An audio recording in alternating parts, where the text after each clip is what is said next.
Hi, I'm Jason Stahl, editor of BodyShop Business. Today's body shops are looking for ways to increase productivity, save money, while at the same time improve quality.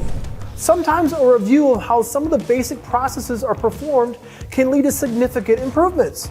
Today, Tim McKenney, Senior Application Engineer from EVERCOAT, will provide an in-depth review of the basics of mixing, applying, and sanding body filler and putty to help ensure a quality foundation for automotive paint.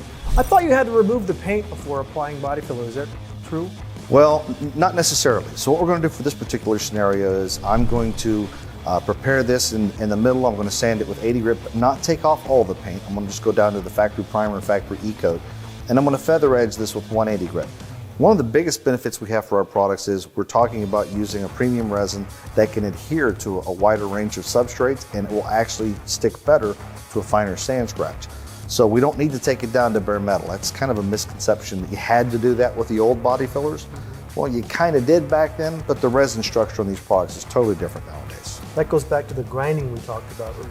Absolutely. Yeah, we talked about grinding from another scenario where over grinding can create more of an issue for pinholes. So, for repair like this, a lot of times the go-to product might be to start with the grinder.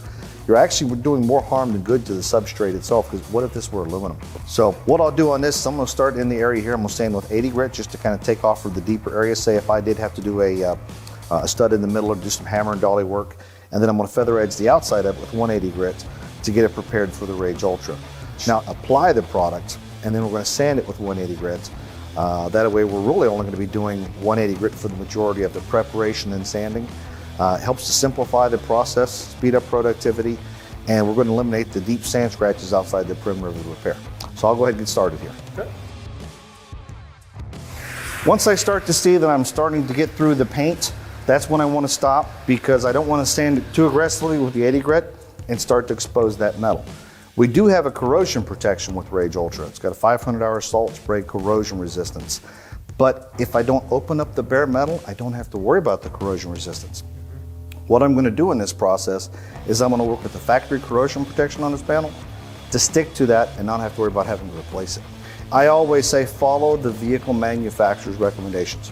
So if they say that they don't want that substrate for that particular vehicle sanded beyond that coarse of a grit, so say it's an aluminum vehicle and the manufacturer says we only want as coarse as 80 grit, well then we need to start at 80 grit or finer. We don't want to go any coarser than 80 grit. Right.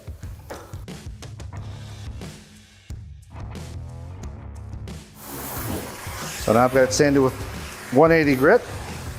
But the next step I look at is when someone would try to apply the product over top of something like this. There's still some dust on this, as you can see. So if you try to apply body filler over dust, well, it's extra air. Now you got to wet the surface while you're incorporating the dust into the product. So blowing it off with the clean compressed air, best option for this. We'll just go ahead and wipe this down with an alcohol wipe. The reason I like using an alcohol wipe is because the alcohol is going to flash off. It's not going to leave any kind of layer of film of solvent over the top of the repair area. It's going to flash off pretty quickly. All right, so I've got it all sanded down. So next I'm going to mix up my product, and I'm going to go ahead and put it onto the repair here real quick.